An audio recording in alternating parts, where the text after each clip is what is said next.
ಈಗ ನೀವು ಜೀವಾಮೃತ ಮಾಡ್ತಾ ಇರೋದ್ರಿಂದ ಭೂಮಿ ನಿಮ್ಗೆ ಏನ್ ಅನ್ಸ್ತೈತೆ? ಭೂಮಿ ಒಳ್ಳೆ ಫಲವತ್ತಾಗಿದೆ. ಈಗ ಮಾಮೂಲಿ ನಾವು ಕೆಮಿಕಲ್ ಹಾಕಿದ್ರೆ ಅದೇನಾಗ್ತಾ ಇತ್ತು ಅದು ಗೊತ್ತಿಲ್ಲ. ಒಟ್ಟು ಈಗ ರೋಗ ಜಾಸ್ತಿ ಇದಕ್ಕೆ ಯಾವುದೇ ರೀತಿ ರೋಗ ಇಲ್ಲ. ಈಗ ಇದು ನೀವು ಈಗ ರೋಗ ಕಾಣ್ತಿಲ್ಲ.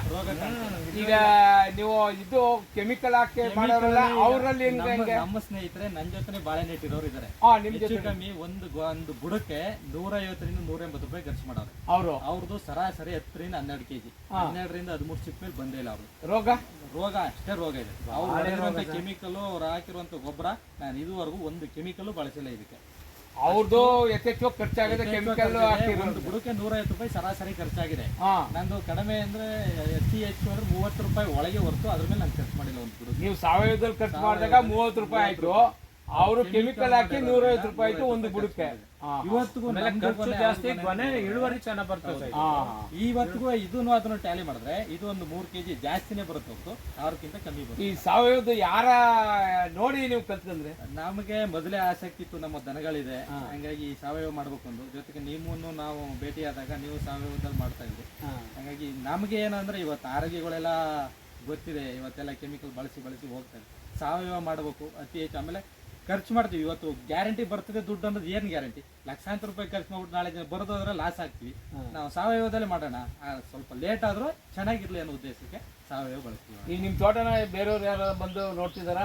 ಬಂದು ನೋಡ್ತಾರೆ. ನಮ್ಮ ಸ್ನೇಹಿತಗಳಿಗೆ ಕೆಮಿಕಲ್ ಮಾಡಿರುವಂತವ್ರೆ ಬರ್ತಾರೆ. ಚೆನ್ನಾಗಿ ಮಾಡಿದ್ರ ಪರವಾಗಿಲ್ಲ. ಜೀವಾಮೃತದಲ್ಲಿ ಇಷ್ಟೊಂದು ಬೆನಿಫಿಟ್ ಇದೆ ಅನ್ನೋದು.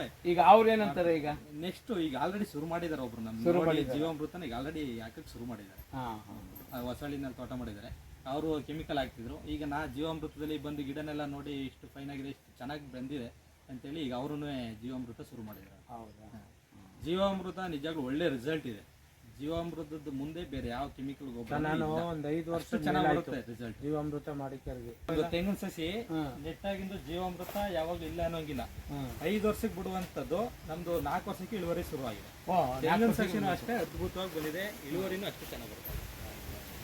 ಇನ್ಯಾವ್ದಕ್ಕೆ ಉಪಯೋಗಿಸ್ತಿದ್ದೀರಿ? ತೆಂಗು ಮತ್ತೆ ಇದು. ಈಗ ನೆಕ್ಸ್ಟ್ ಅಡಿಕೆ ಮಾಡ್ಬೇಕು ಅನ್ನೋ ಆಸೆ ಇದೆ. ಹಂಗೇನಾದ್ರು ಮಾಡಿದ್ರೆ ಅದನ್ನ ಸಂಪೂರ್ಣ ಸಾವಯವದಲ್ಲೇ ಮಾಡ್ಬೇಕು ಅಂತ ಮಾಡಿ. ಆ ಕಡೆ ಏನ್ ಹಾಕಿದ್ದೀರಿ? ಆ ಕಡೆ ಇಲ್ಲ, ಅದು ಬಾಳೆನೆ ಇದೆಲ್ಲ. ಸುನಿಲ್ ಕುಮಾರ್ HS ಅಂತ ಹೆಬ್ಬಣಿ ಗ್ರಾಮದವರು.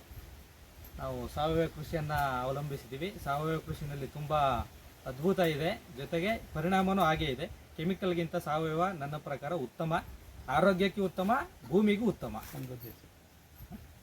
ನಮ್ಮ ಮಳವಳ್ಳಿ ಸಂಪೂರ್ಣ ಸಾವಯವ ಸಂಘದ ಚಿಕ್ಕಣ್ಣವರು ಇದ್ದಾರೆ. ಇವರ ಅಧ್ಯಕ್ಷತೆಯಲ್ಲಿ ನಾವು ಇದನ್ನು ಮಾಡಬೇಕು ಅಂತ ಆಸೆ ಪಟ್ಟು ಇದೇ ಥರ ಮಾಡ್ತಾ ಇದ್ವಿ. ಅವ್ರದ್ದು ಸಂಪೂರ್ಣ ಬೆಂಬಲ ಸಿಕ್ಕಿದೆ, ಅವರ ಸಹಕಾರನೂ ಆಗಿದೆ.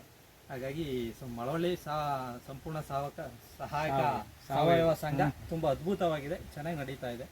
ಇದೇ ರೀತಿ ನಮ್ಮಂತ ಯುವಕರಿಗೆ ಭೂಮಿಯನ್ನ ಆದಷ್ಟು ವಿಷಮುಕ್ತ ಮಾಡಬೇಕು ಅನ್ನೋದೇ ನಮ್ಮೆಲ್ಲರ ಉದ್ದೇಶ. ಅದು ಪ್ರತಿಯೊಬ್ಬರು ಅಳವಡಿಸ್ಕೋಬೇಕಾಗಿ ನಾವು ಕೇಳ್ಕೊತೀವಿ.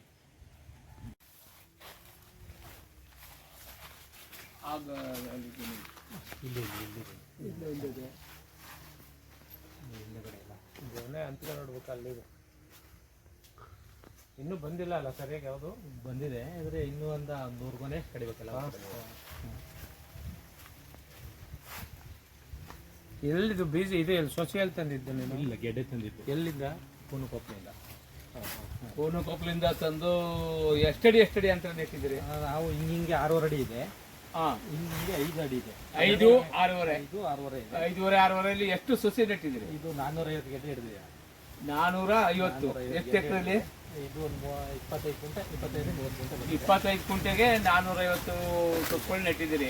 ಇದು ಕರೆಕ್ಟ್ ಆಗಿ ನೆಡ್ತೀನಿ ಅಂದ್ರೆ 7 ಅಡಿ ನೆಟ್ರೆ ಸರಿ ಬಾಳೆಗೆ ಚೆನ್ನಾಗಿ ಬರುತ್ತೆ.